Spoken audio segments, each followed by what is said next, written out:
नमस्कार मित्रांनो, Marathi knowledge university अर्थात मराठी ज्ञान विद्यापीठ या यूट्यूब चॅनलमध्ये आपलं स्वागत आहे. ज्ञान आपला अधिकार आहे. आणि मित्रांनो, आपण आज एका वेगळ्या विषयाचं ज्ञान इथे मिळवणार आहोत. तत्पूर्वी तुम्ही जर या यूट्यूब चॅनल सबस्क्राईब झाला नसेल तर सबस्क्राईब होऊन खाली दिलेल्या बेल आयकॉनवर क्लिक करा, म्हणजे पुढील सूचना आपल्याला प्राप्त होतील.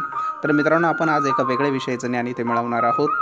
सावित्रीबाई फुले पुणे विद्यापीठाच्या द्वितीय वर्ष विज्ञान शाखेच्या अर्थात SY-BSc वर्गाच्या मराठी विषयाच्या अभ्यासक्रमाबद्दल आपण इथे चर्चा करणार आहोत. सावित्रीबाई फुले पुणे विद्यापीठाच्या मराठी विषयाचा पुनर्रचित अभ्यासक्रम जून 2020 पासून SY-BSc वर्गासाठी अर्थात द्वितीय वर्ष विज्ञान शाखेसाठी अभ्यासक्रम मंडळाने ठरविलेला आहे. जो अभ्यासक्रम निवड आधारित श्रेयांक पद्धतीवर अवलंबून असणार आहेत, म्हणजे चॉईस बेस्ड क्रेडिट सिस्टीम अर्थात CBCSE पॅटर्ननुसार हा अभ्यासक्रम राबवला जाणार आहे. यामध्ये प्रथम सत्र आणि दुसरे सत्र असं अभ्यासक्रमाचं नियोजन आहे. पहिल्या सत्रामध्ये उपयोजित मराठी, दुसऱ्या सत्रामध्ये मराठी साहित्य अशा 2 सत्रामध्ये हा अभ्यासक्रम विभागलेला आहे. तर आपण आता पहिल्या सत्राच्या अभ्यासक्रमाबद्दल चर्चा करूया. उपयोजित मराठी असं या पहिल्या सत्राच्या विषयाचं नाव आहे आणि अभ्यासक्रमाची जी काही उद्दिष्ट आहेत ती आपण स्क्रीनवर बघू शकतात. साधारणतः 2 घटकांमध्ये आपल्याला अभ्यासक्रम अभ्यासायचा आहे, ज्यामध्ये एक श्रेयांक आणि 15 तासिकांचं एका घटकासाठी नियोजन आहे. पहिल्या घटकामध्ये भाषा आणि जीवन व्यवहार, ज्यामध्ये भाषा म्हणजे काय, शास्त्रीय व्यवहार, साहित्य, कार्यालयीन भाषा, प्रसार माध्यमे आणि समाज माध्यमे भाषा.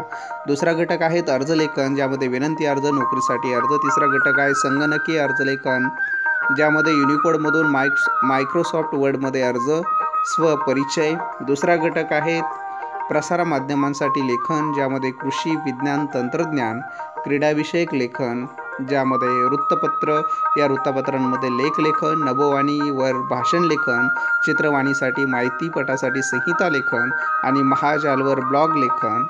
समाज माध्यमांसाठी लेखन, ज्यामध्ये फेसबुक आणि ट्विटर. एक श्रेयांक आणि 15 तासिकांचं नियोजन आहे.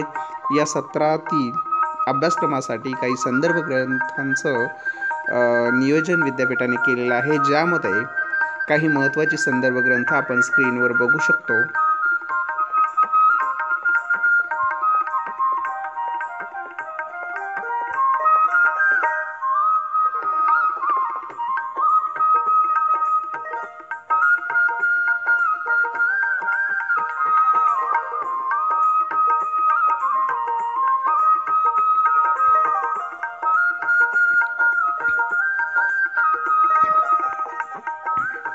या पहिल्या सत्रातील प्रश्नपत्रिकेचे स्वरूप कसे असणार आहे, ते उपयोजित मराठी पहिले सत्र, यामध्ये विद्यापीठ सत्र परीक्षा आणि अंतर्गत मूल्यमापन परीक्षा असं याचं विभाजन आहे.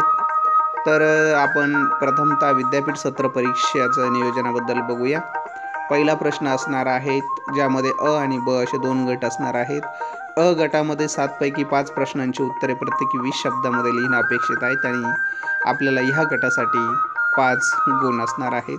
याच पहिल्या प्रश्नाच्या ब गटामध्ये 3 पैकी 2 प्रश्नांचे उत्तर लिहायचे आहेत, ज्याच्यासाठी 10 गुण असणार आहेत. प्रश्न क्रमांक 2, ज्यामध्ये 3 पैकी 2 प्रश्नांचे उत्तर लिहायचे आहेत आणि 15 गुणांसाठी हा प्रश्न असणार आहे. प्रश्न क्रमांक 3, 2 पैकी 1 प्रश्नांचे उत्तर लिहायचे आहेत, 5 गुणांसाठी हा प्रश्न असणार आहेत आणि सत्र परीक्षा एकूण गुण ही 35 गुणांची होणार आहेत.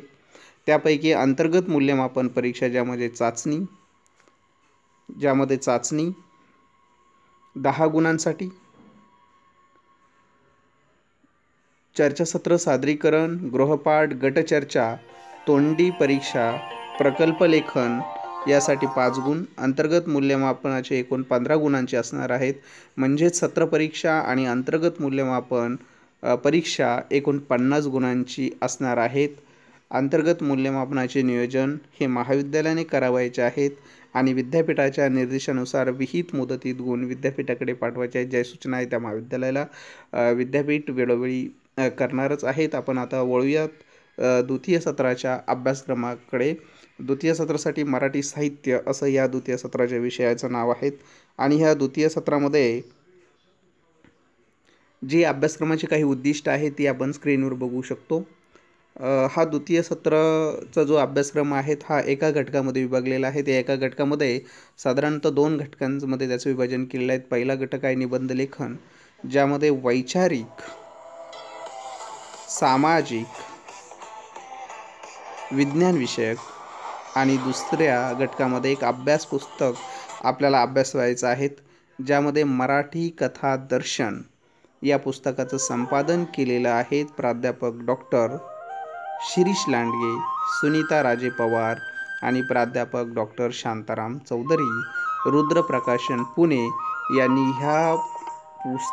यांनी हे पुस्तक प्रकाशित केलेलं आहे आणि ह्या सत्रासाठी 2 श्रेयांक असणार आहेत आणि 30 तासिकांचं नियोजन असणार आहे. या विषयाबद्दल आणखी काही महत्त्वाचे संदर्भ ग्रंथ आपण स्क्रीनवर बघू शकतो. दुसऱ्या सत्राच्या मराठी साहित्य या अभ्यास पत्रिकेचं प्रश्नपत्रिकेचं स्वरूप कसं असणार आहे, मागच्या सत्रासारखंच याही सत्रामध्ये विद्यापीठ सत्र परीक्षा आणि अंतर्गत मूल्यमापन परीक्षा असं नियोजन असणार आहे. यामध्ये 35 गुणांची विद्यापीठ सत्र परीक्षा आणि 15 गुणांची अंतर्गत मूल्यमापन परीक्षा असणार आहेत. पहिला प्रश्न हा निबंध लेखनासाठी असणार आहेत. सामाजिक आणि विज्ञान विषयक निबंध लेखन आपल्याला करावायचे आहेत आणि एका निबंध हा 30 शब्दांपर्यंत अपेक्षित आहे. 10 गुण त्याच्यासाठी मिळणार आहेत. प्रश्न क्रमांक 2, ज्यामध्ये 5 पैकी 3 प्रश्नांची उत्तरे आपल्याला प्रत्येकी 100 शब्दांमध्ये लिहिणं अपेक्षित आहेत. 15 गुणांसाठी हा प्रश्न असणार आहेत. आणि प्रश्न क्रमांक 3, 2 पैकी एका प्रश्नाचे उत्तर लिहायचे आहे. 300 शब्दापर्यंत उत्तर आपल्याला अपेक्षित आहेत आणि 10 गुणांसाठी हा प्रश्न असणार आहेत. सत्र परीक्षेसाठी एकूण गुण 35 असणार आहेत आणि अंतर्गत मूल्यमापनासाठी चाचणी या घटकामध्ये 10 गुणांची असणार आहेत. 5 गुणांसाठी चर्चासत्र, सादरीकरण, गृहपाठ, गटचर्चा, तोंडी परीक्षा किंवा प्रकल्प लेखन यापैकी कुठल्या एका घटकावर आपल्याला परीक्षा घेतली जाईल, ज्यामध्ये 5 गुण दिले जातील. अंतर्गत मूल्यमापनाचे एकूण गुण 15 असणार आहेत आणि सत्र परीक्षा आणि अंतर्गत मूल्यमापनाचे एकूण गुण 50 गुणांची परीक्षा असणार आहेत. तर मित्रांनो, तुम्हाला जर हा व्हिडिओ आवडला असेल तर लाईक करा, कमेंट्स करा आणि शेअर करायला विसरू नका. मित्रांनो, ही एक ज्ञान चळवळ आहे. ज्ञान आपला अधिकार आहे आणि ह्या ज्ञान चळवळीमध्ये आपणही सहभागी व्हा. आपण ह्या चळवळीमध्ये सहभागी झाला तर निश्चितच आम्हाला आनंद वाटेल. तर मित्रांनो, धन्यवाद. भेटूया पुढच्या व्हिडिओमध्ये. तोपर्यंत धन्यवाद.